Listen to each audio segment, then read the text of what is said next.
Nous allons voir ensemble, tout au long de cette cassette, comment on peut utiliser la technique du clicker training pour éduquer notre chien. Lorsqu'on a commencé à capturer des dauphins et des orques pour les placer dans des parcs aquatiques, les personnes chargées de les dresser étaient bien embêtées. Jusqu'alors, ils n'avaient comme autre moyen d'éducation que les méthodes contraignantes. Imaginez aller attraper un dauphin dans l'eau et le pousser à travers un cerceau, c'est tout à fait impossible. Ils ont été obligés alors de se tourner vers les théories de l'apprentissage et ont pu développer ainsi une technique qui était à la fois non contraignante pour l'animal, mais en plus très motivante. Ce principe se base sur deux concepts fondamentaux. Tout d'abord le conditionnement classique et le conditionnement opérant. Par la suite, cette méthode s'est avérée tellement efficace qu'ils ont commencé à l'utiliser pour d'autres espèces, dont les chiens, les chevaux, les chats. On peut même éduquer les poules grâce à cette technique. Attardons-nous un instant sur les deux principes sur lesquels repose la technique du clicker training. Tout d'abord, le conditionnement classique de Pavlov. Pavlov avait découvert que s'il faisait sonner une cloche puis donnait à manger à son chien et répétait l'opération un certain nombre de fois, le chien finissait par saliver uniquement au son de la cloche. Deuxième principe, le conditionnement opérant de Skinner. Parmi les différentes choses qu'un animal va produire dans sa journée, certaines vont lui apporter de la satisfaction, du plaisir, d'autres au contraire seront désagréables. En fonction de la conséquence de ces actions, l'animal soit répétera son action, soit au contraire l'inhibera. Voyons maintenant comment on peut en pratique appliquer ces deux principes pour éduquer nos chiens de façon efficace. Voici un clicker. C'est un petit boîtier en plastique muni d'une languette métallique sur laquelle on appuie et qui produit un son. L'avantage du clicker, c'est que le son produit est très précis puisqu'il est bref et qu'il se distingue facilement de tous les autres bruits dans l'environnement.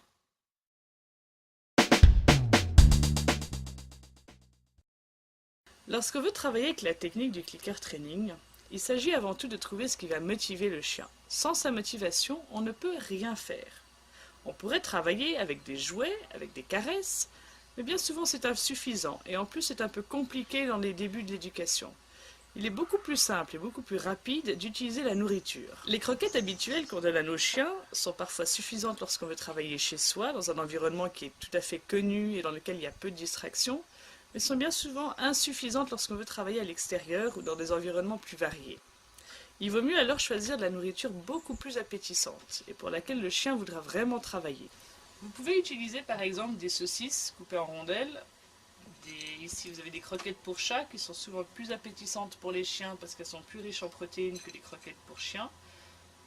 Des petits morceaux de fromage, un peu de poulet et un peu de saucisson.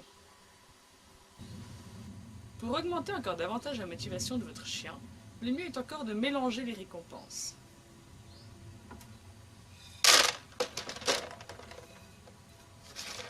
Maintenant que nous avons notre clicker et nos récompenses, nous voilà prêts à travailler.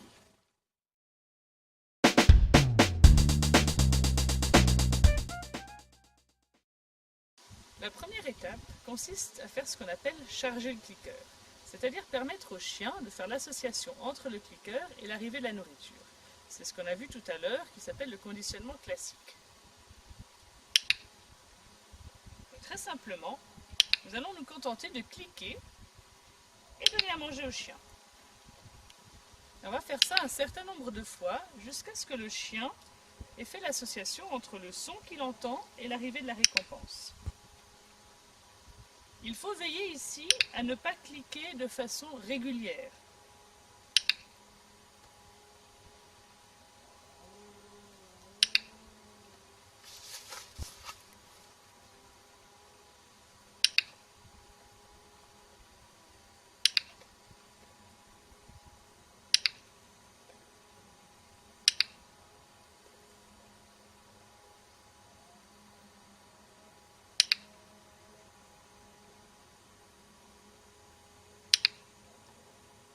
Voilà.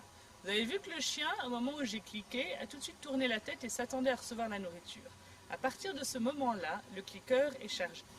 Le chargement du clicker ne se fait qu'une seule fois. À partir de maintenant, vous allez devoir faire attention à ne pas cliquer sans récompenser votre chien. C'est-à-dire que si vous cliquez à un moment où votre chien n'a rien fait de spécial ou a fait une bêtise, vous allez devoir récompenser quand même. Ou bien si vous avez des amis à la maison qui viennent et à qui vous voulez montrer le clicker, à chaque fois qu'ils cliquent, il va falloir récompenser le chien. Si vous ne prenez pas cette précaution-là, le son du clicker va perdre de son importance et vous aurez beaucoup plus de peine à travailler avec votre chien. Avant d'aller plus loin, récapitulons les quelques règles de base du clicker training. Il faut cliquer au moment précis où votre chien fait quelque chose que vous aimeriez qu'il reproduise. Il faut toujours faire suivre le clic par une récompense et travailler pendant de courtes séances de 3 à 5 minutes au maximum.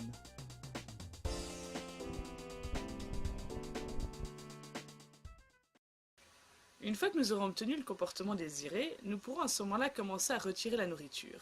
Il ne s'agit pas de donner à manger à son chien et de cliquer systématiquement toute sa vie pour les mêmes comportements. On va plutôt essayer d'utiliser la nourriture et le clicker dans les phases d'apprentissage des nouveaux comportements. Par la suite, on supprimera et la nourriture et le clicker.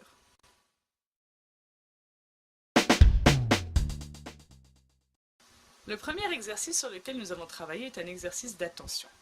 Nous voulons apprendre à notre chien à nous regarder le plus souvent possible. Un chien qui ne fait pas attention à nous, qui regarde partout ailleurs sauf nous, est un chien difficile à faire obéir. Dans cet exercice, nous allons prendre de la nourriture, la montrer au chien et l'amener au niveau de notre visage. Au moment où le chien nous regarde, clique et on lui donne la nourriture.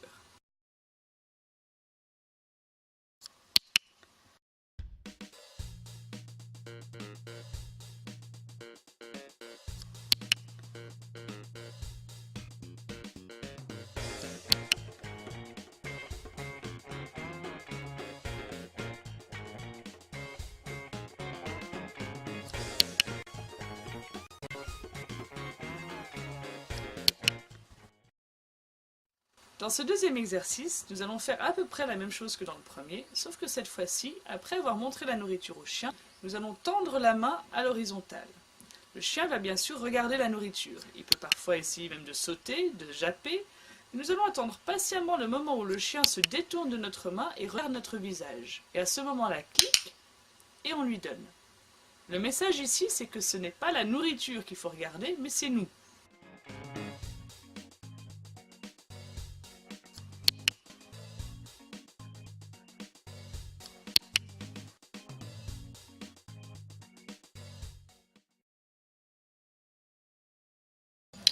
Pour obtenir de bons résultats, il est essentiel de cliquer exactement au bon moment. Si vous cliquez avant ou après le comportement, ce que vous obtiendrez sera avant ou après le comportement.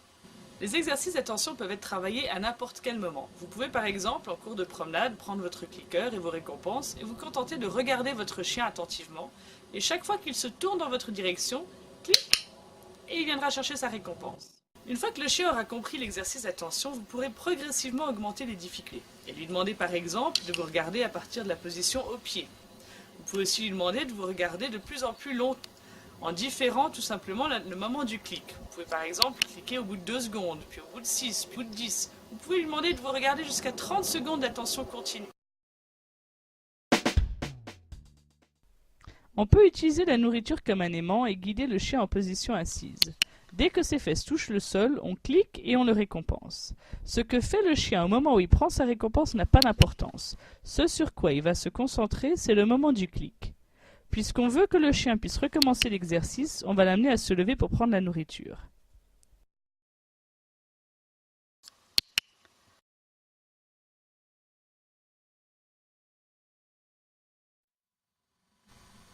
Après quelques répétitions, on va attendre que le chien réfléchisse et trouve tout seul la position. Cette phase est importante. C'est justement parce qu'il est mentalement engagé dans le processus qu'il va apprendre plus rapidement et plus durablement. Pour motiver le chien, on peut lui montrer la nourriture sans lui donner.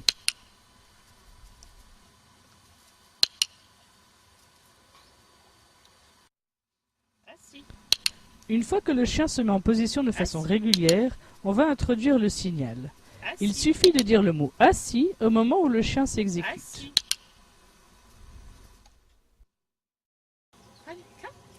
Assis. Revoyons ensemble les différentes étapes. On commence par guider le chien en position jusqu'à ce qu'il s'exécute facilement. Après quelques répétitions, on va attendre que le chien se mette dans la position tout seul. Une fois qu'il le fait de façon répétée et régulière, on va ajouter le signal, verbal ou gestuel, au moment où le chien commence à se mettre en position. Il faut compter entre 20 et 50 répétitions pour que le chien fasse l'association entre le signal et son comportement. Le chien ayant de la difficulté à généraliser, on va tâcher de travailler dans des endroits variés. Une fois que le comportement est bien exécuté, on pourra commencer à renforcer de façon variable, puis à progressivement remplacer le clicker et la nourriture par des récompenses de la vie de tous les jours. Des jeux, la liberté, la gamelle, des promenades, des caresses, etc. Voici Alaska, une jeune chienne qui apprend pour la première fois à s'asseoir. Je la guide quelquefois en position, je clique au moment où ses fesses touchent par terre, puis j'attends et je la laisse réfléchir. J'attends qu'elle trouve toute seule comment me faire cliquer.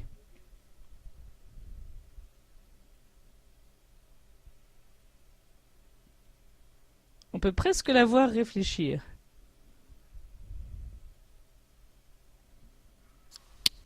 Et voilà.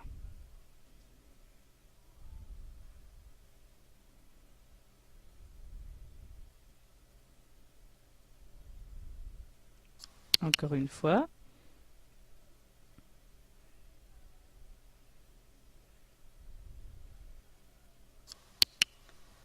Elle a compris.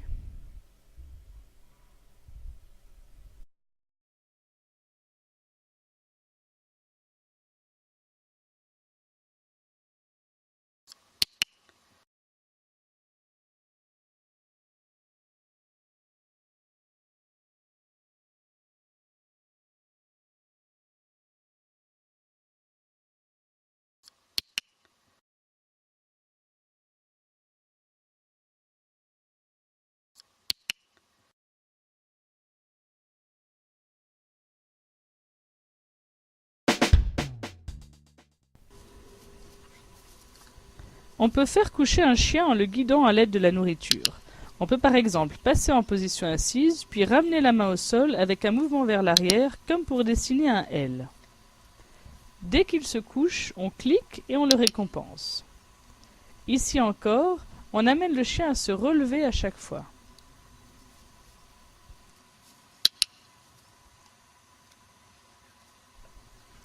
On pourrait aussi donner la nourriture alors que le chien est en position, puis se déplacer à chaque fois pour le faire lever.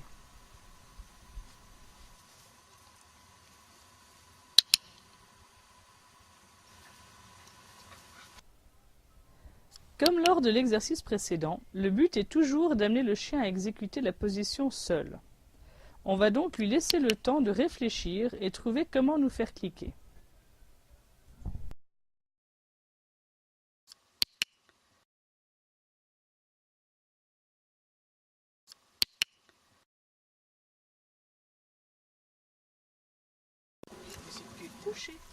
Une fois qu'il exécute la position de façon répétée et régulière, on ajoute le signal.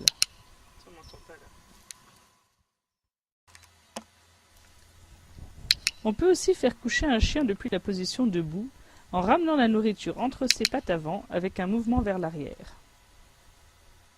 Si le chien se trompe, il n'est jamais sanctionné. On le remet gentiment debout et on le laisse réessayer. Cette façon de coucher le chien permet d'obtenir des couchers beaucoup plus rapides. Dans le cas où le chien a du mal à se coucher, on peut s'aider en le faisant passer sous la jambe.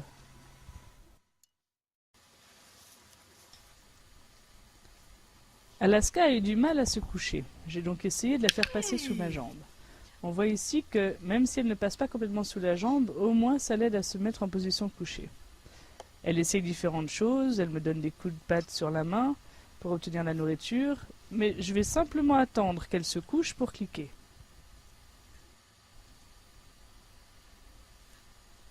Je lui fais ressentir un peu la nourriture pour la motiver encore un petit peu. Et elle va finir par se coucher. Voilà. Tilou est un petit berger des Pyrénées face race de 4 mois. Il apprend ici pour la toute première fois à se coucher. Catherine lui a montré 5 ou 6 fois dans quelle position elle souhaitait qu'il se mette, donc à l'aide de la nourriture. Et puis elle attend maintenant qu'il trouve tout seul. Alors Tilou est un vrai petit ressort, il saute beaucoup. Mais il va finir par s'apercevoir que c'est seulement en position couchée qu'il obtient la nourriture.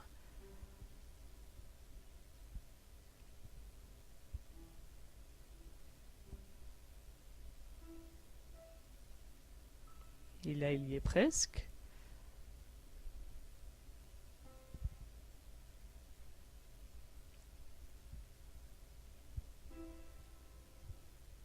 Ouais, il essaye différentes choses pour obtenir la nourriture. Il se gratte, ça c'est assez typique des chiens qui réfléchissent. Et voilà. Le voilà couché. Là, il a eu droit à un jackpot, c'est-à-dire une pleine poignée de nourriture et un gros câlin. Catherine se déplace, comme ça il va se relever.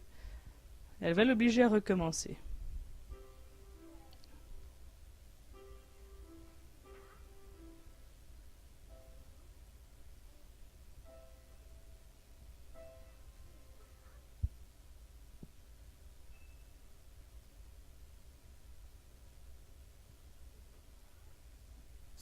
Ça y est!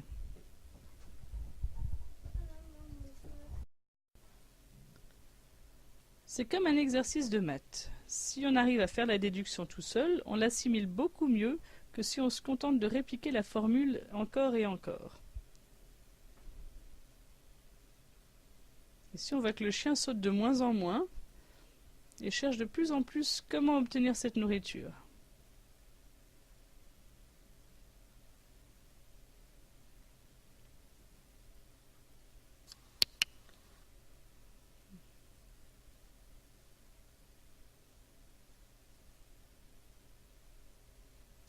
Ça y est, voilà, il a compris.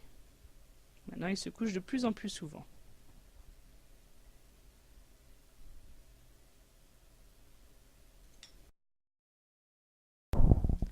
Le chien apprend au travers des conséquences de son comportement.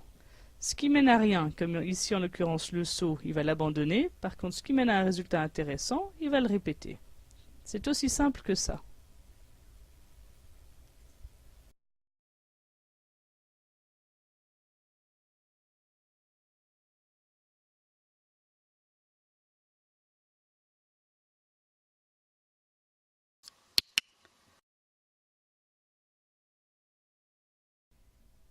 Il faut toujours garder à l'esprit que les chiens ont de la peine à généraliser.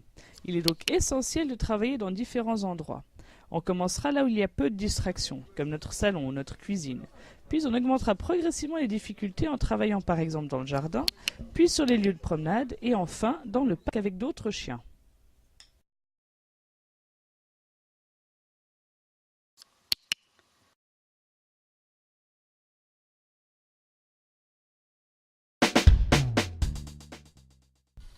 À partir du moment où notre chien a appris au moins 2 ou 3 comportements, et que ceux-ci ont été associés à un ordre, on peut commencer à les travailler ensemble. On demandera au chien d'en exécuter plusieurs pour une seule récompense. On veillera ici à récompenser de façon aléatoire, en tâchant de sélectionner chaque fois les meilleurs comportements. Cet exercice oblige le chien à porter son attention sur les commandes verbales. Ce sera aussi l'occasion de travailler sur la vitesse d'exécution et de diminuer le nombre de clics en demandant progressivement de plus en plus de comportements avant de cliquer. On peut inclure dans les pompes tout ce que le chien sait faire. Attention de ne pas tomber dans un rythme comme assis, couché, debout, et toujours donner les commandes dans un ordre différent, sinon le chien finira par les exécuter à la suite sans vous écouter.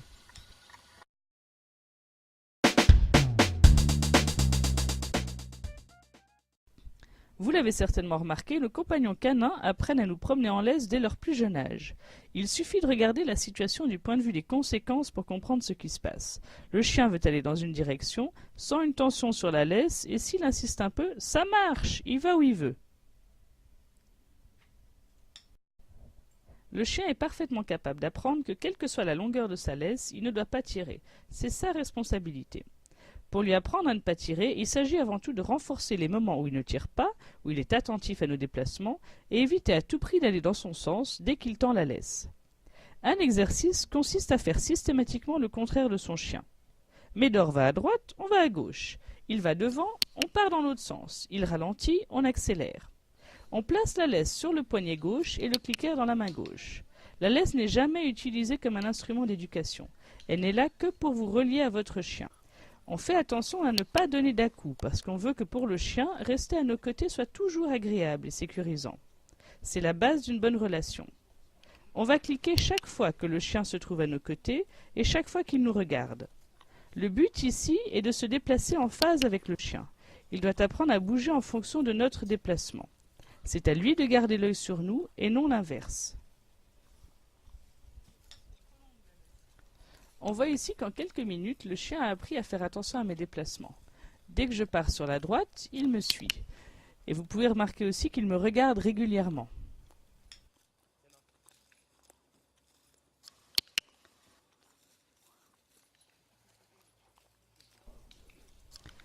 Je suis devenue plus intéressante à ses yeux que tous les chiens qui sont autour.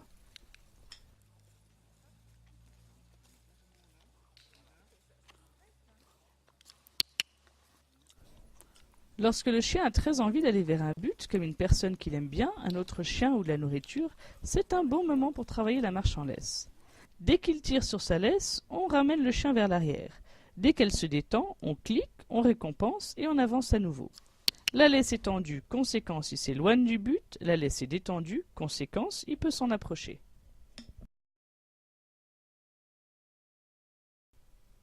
Une fois que votre chien aura appris qu'il est plus agréable de se promener ainsi, vous pourrez le confier même à un enfant, comme ici ma fille Shannon de 4 ans.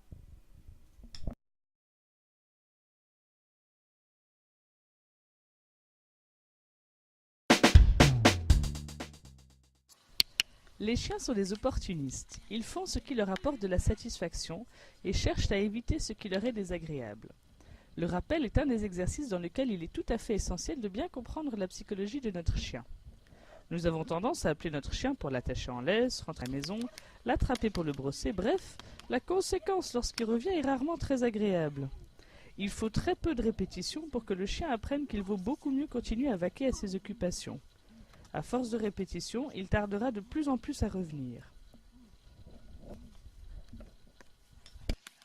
C'est à ce moment-là que nous autres humains avons tendance à commettre une erreur de taille. Plus il tarde à venir, plus il est réprimandé lorsqu'il arrive. Rappelez-vous, le chien apprend au travers des conséquences de son comportement. Ainsi, lorsqu'enfin il quitte l'activité qui lui procure du plaisir, il se fait sanctionner. Les chiens ne sont pas aussi compliqués que nous. Ils vivent dans l'instant présent, je dirais même dans la seconde. Dans la mesure où notre chien ne comprend pas un mot de ce qu'on lui dit, la seule chose qu'il va apprendre, c'est que lorsqu'il revient, c'est désagréable. Le secret pour avoir un bon rappel, c'est très simple.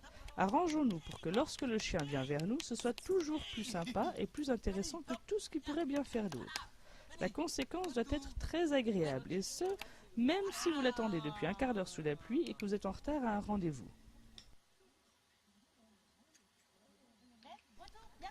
On commencera l'exercice dans un lieu où il y a peu de distractions, et 2 ou 3 personnes peuvent appeler le chien à tour de rôle.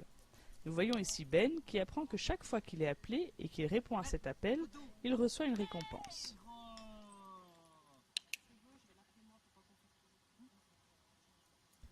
On remarque qu'au début, le chien va de l'un à l'autre sans vraiment faire attention à qui l'appelle.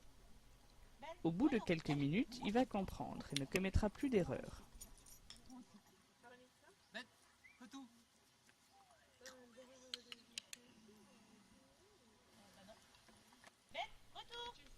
Progressivement, on pourra augmenter les difficultés en s'éloignant de plus en plus loin les uns des autres. On peut aussi faire cet exercice dans la maison et appeler par exemple le chien d'une pièce à l'autre. Lorsqu'on est seul, on peut aussi appeler son chien, mais seulement à un moment où on est absolument sûr qu'il va revenir, et lui faire une fête mémorable. On veut qu'il associe le rappel à quelque chose de vraiment très agréable. On augmentera toujours progressivement les difficultés. En l'appelant par exemple lorsqu'il est occupé à renifler une odeur tout d'abord, ou bien lorsqu'il regarde quelque chose qui l'intéresse. On essaiera aussi de rendre les rappels intéressants, c'est-à-dire qu'on va essayer d'être un peu imprévisible pour son chien. On peut s'éloigner en courant, s'accroupir, lui demander de s'asseoir, lui jeter un jouet, etc. etc. L'essentiel, c'est que le chien s'amuse. Si on arrive à éduquer son chien en lui donnant du plaisir, on pourra lui demander beaucoup plus que s'il agit sous la contrainte. Sans compter que le message ici, c'est que venir vers vous est toujours source de plaisir et de sécurité. On travaillera enfin en présence d'autres chiens. C'est important d'apprendre à nos chiens qu'il vaut la peine de nous prêter attention, même dans des situations où ils s'amusent follement. On commencera d'abord avec 2 chiens, comme ici par exemple avec Paoni et Tipolo. en les appelant à un moment où bien sûr ils sont en mesure de venir.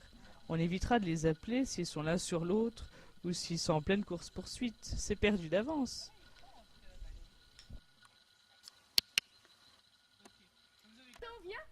Lorsqu'on travaille en groupe, on va presque aller chercher son chien avec la nourriture et on recule quelques pas en arrière avant de cliquer et le récompenser. On le renvoie ensuite dans le jeu sans oublier de lui donner un signal comme « Va jouer !». Le résultat au final, c'est un chien qui revient en toutes circonstances sans hésitation vers son maître. D'une façon générale, il vaut mieux éviter d'appeler notre chien si on n'est pas sûr qu'il va revenir.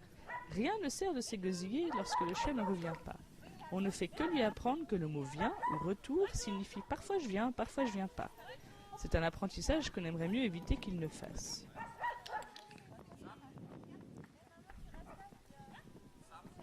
S'il ne revient pas, essayez autre chose. Partez en courant, allez vous cacher. On veut qu'il apprenne que c'est dans son intérêt de garder l'œil sur vous.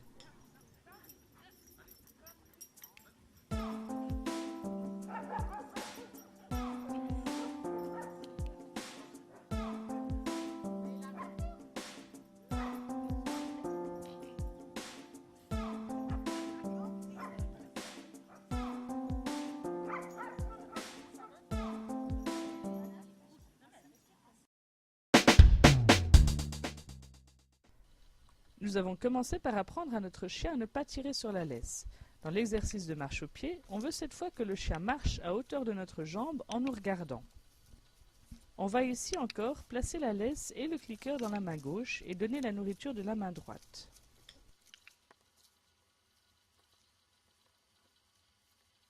On cliquera au début presque tous les pas, tant que le chien est en bonne position. Puis on espacera progressivement le nombre de clics. On va demander au chien de marcher de plus en plus longtemps dans la bonne position, avec de moins en moins de clics.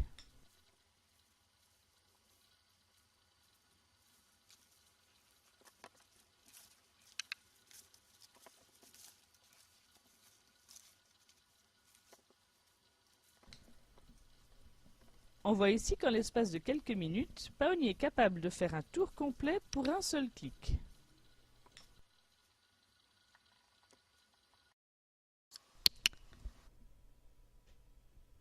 Revoyons l'exercice avec Tipolo. Ce jeune chien de 6 mois n'a jamais encore appris à marcher au pied.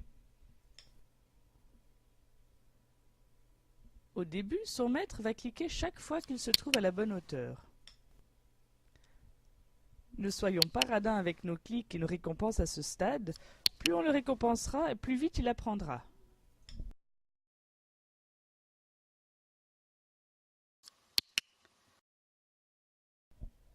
On voit ici le maître de Tipolo qui s'arrête souvent pour attendre son chien. C'est une erreur que nous avons tous tendance à commettre. Le chien peut apprendre que c'est lui qui doit s'adapter à notre rythme. Si c'est nous qui nous adaptons au sien, alors nous lui signifions que c'est lui qui mène la promenade. Essayons plutôt de continuer à marcher en l'encourageant à nous rattraper.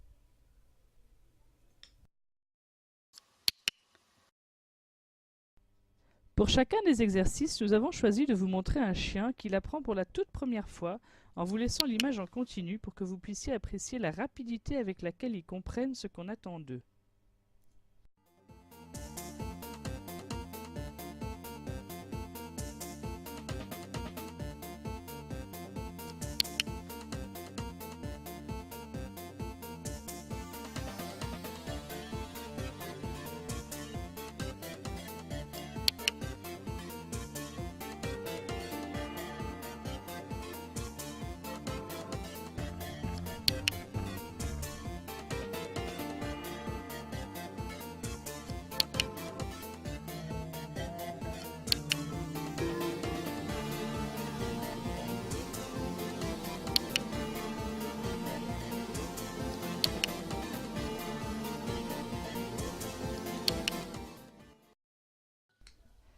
On voit maintenant que déjà au bout d'une minute, le chien marche beaucoup mieux, et ce malgré les hésitations du maître. Le clicker training a cela de magique, c'est une technique qui autorise les erreurs et qui permet une grande liberté d'action du maître.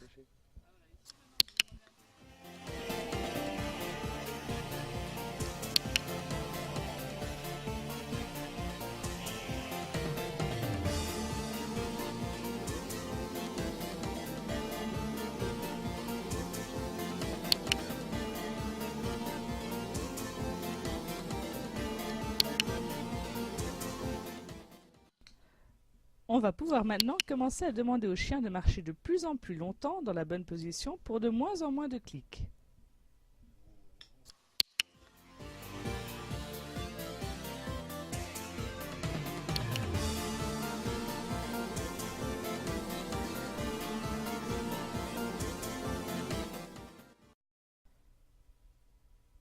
Maintenant, Tipolo a pu faire un demi-cercle complet.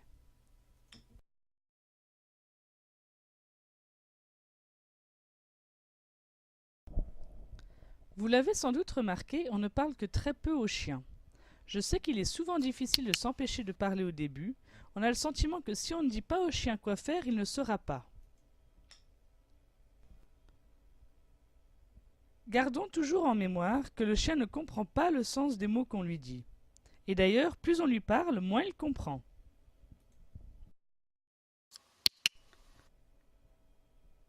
En introduisant le signal dès le début, on introduit une variable supplémentaire dont le chien ne saura pas quoi faire. Il est parfaitement capable en revanche d'associer un son particulier à son action pour autant que les deux soient répétés ensemble entre 20 et 50 fois. Puisque le chien sait déjà faire le mouvement avant qu'on prononce le mot, on peut maintenant lui apprendre assis ou au pied comme signal, et non pas assis, assis, assis, assis j'ai dit.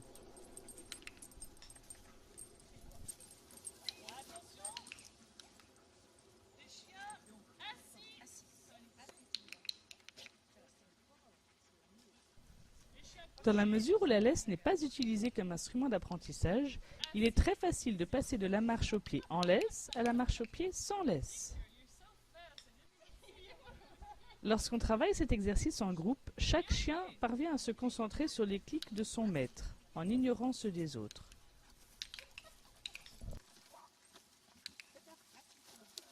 Alors, attention les chiens, demi-tour.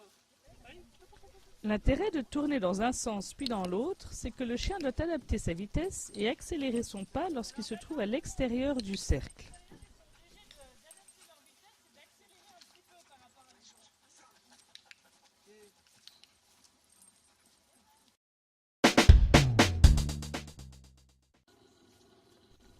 Dans cet exercice, nous avons 3 variables sur lesquelles travailler. Ce sont les 3 D, la durée, la distance et les distractions. Chacune de ces variables devrait être travaillée séparément avant d'être mise ensemble.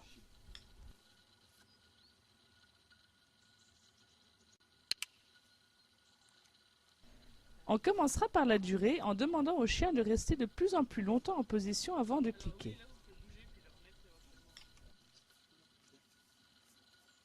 Est-ce qu'il aurait, avec le pas bouger tout Il peut, généraliser. pas bouger. Alors, attends, on va travailler vraiment les choses séparément. On va pas aller trop vite pour lui. Voilà. Lorsqu'on travaille la distance, on va s'éloigner d'abord d'un pas, puis revenir aussitôt, et cliquer et récompenser.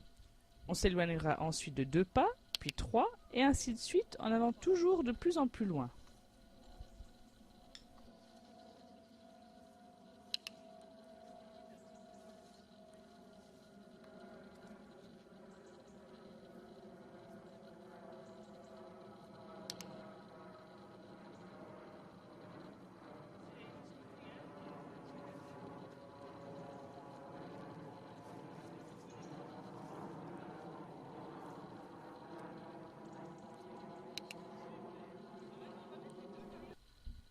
Une fois qu'on a travaillé sur ces 2 variables, on peut les mettre ensemble.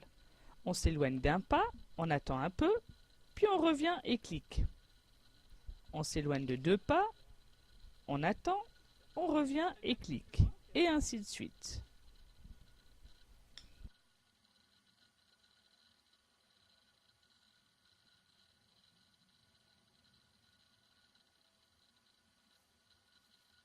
Je pense que vous allez pouvoir aller jusqu'à la barrière, là. J'attends un petit peu. Vous avez bien compris, hein, ça. Je pense que c'est le travail effectivement que vous avez fait avec le assis qui paye là.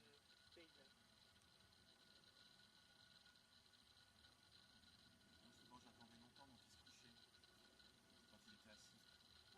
Je m'éloignais, j'attendais pas mal. Il me regardait.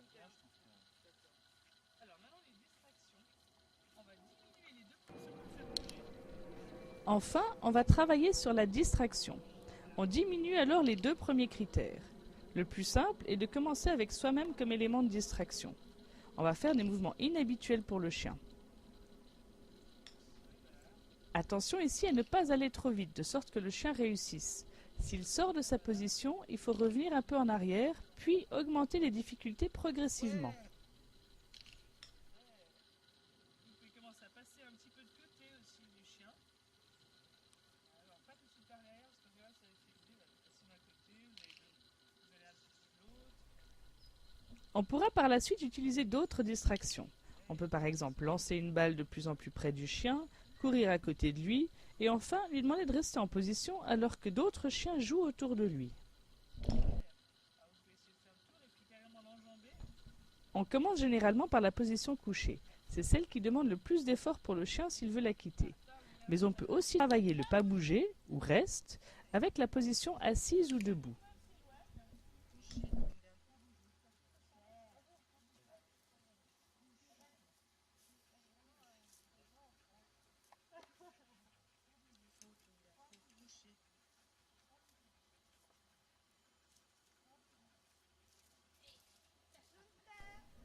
Enfin, on mettra les 3D ensemble. On demandera au chien de tenir la position pour une durée plus longue, à une certaine distance et avec des distractions.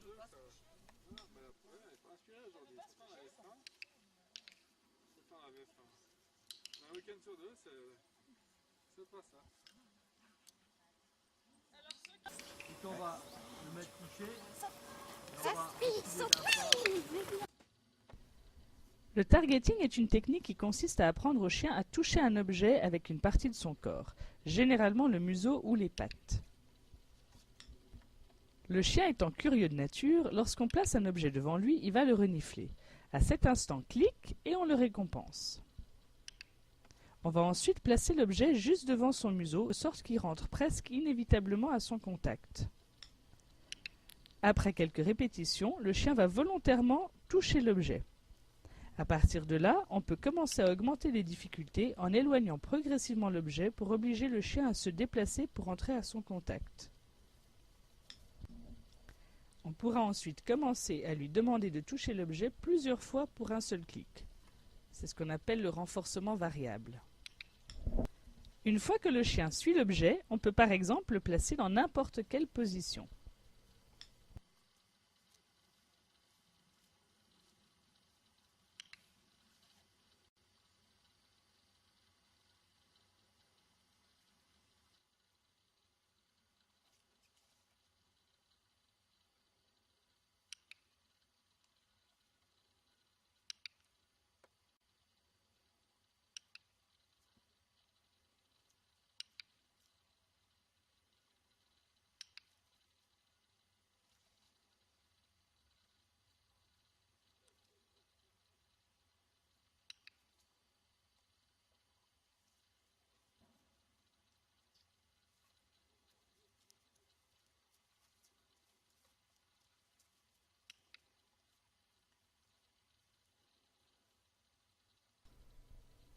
L'utilisation d'une baguette comme cible peut permettre notamment de diriger le chien sur différents obstacles.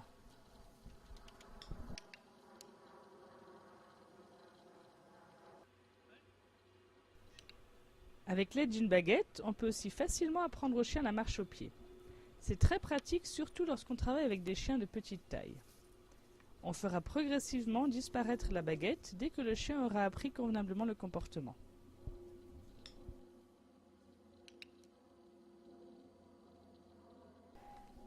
Une autre application possible de la méthode du targeting consiste à apprendre au chien à aller toucher un objet à distance. Cette technique permet d'apprendre facilement à son chien des comportements plus compliqués comme l'envoi en avant ou encore la fermeture des portes.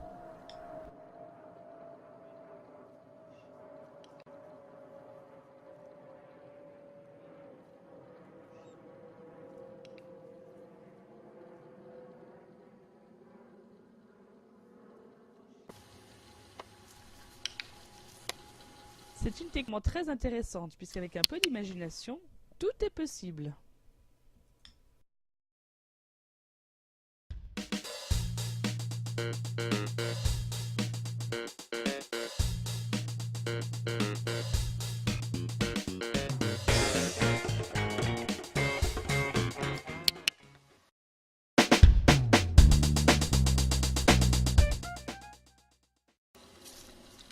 Le façonnage consiste à décomposer le comportement et cliquer les plus petits mouvements qui vont dans le sens de ce que l'on souhaite apprendre au chien.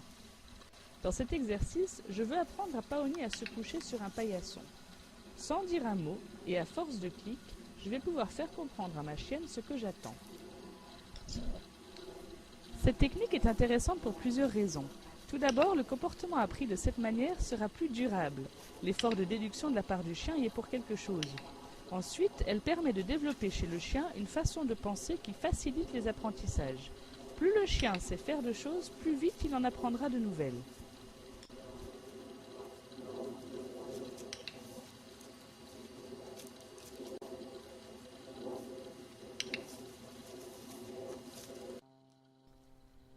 Dans cet exercice, Tipolo apprend pour la toute première fois à faire du skateboard.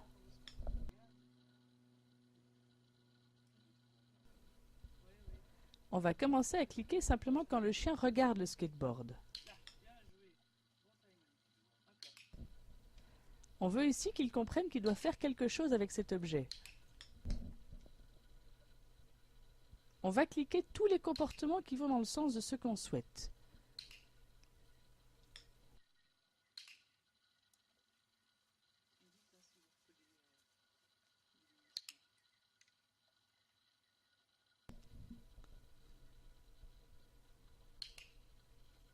Il met la patte dessus et clique. Il ne faut pas le rater celui-là. Et voilà les deux.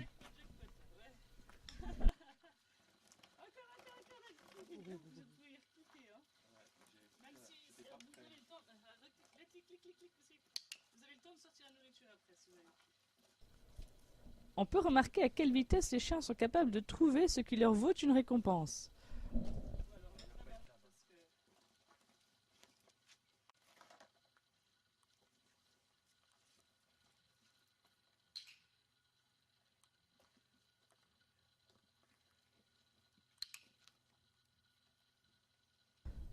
Sans le vouloir, on peut apprendre à son chien des comportements qu'on ne souhaite pas, comme ici le fait de baisser systématiquement la tête. Mais c'est pas grave, il suffit d'y faire attention et de continuer à augmenter progressivement les critères pour avancer.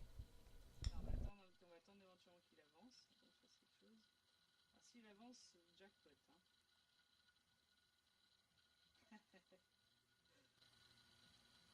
Alors, ce que vous pouvez peut-être faire, c'est l'inciter à descendre pour qu'en remontant, il fasse... Ah ben là, il va se carrément dessus. Voilà, on peut aussi lui apprendre à faire le skate juste avec...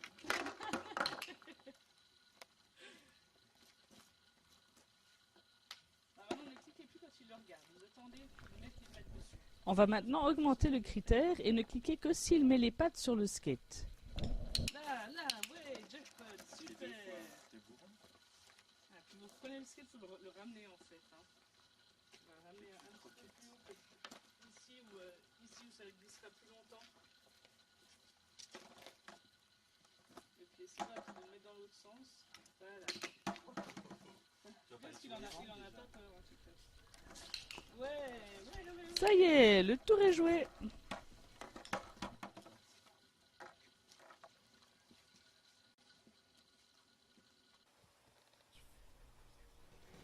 Et voici Pepper, la star du skateboard, que certains connaissent déjà, mais qu'on n'a pas pu résister à vous présenter.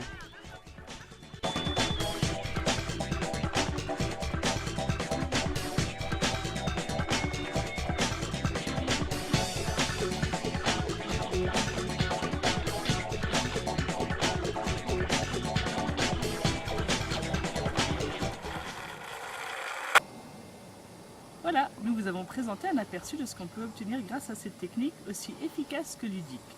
Alors maintenant, à vous, bonne pratique et surtout, amusez-vous!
Bye.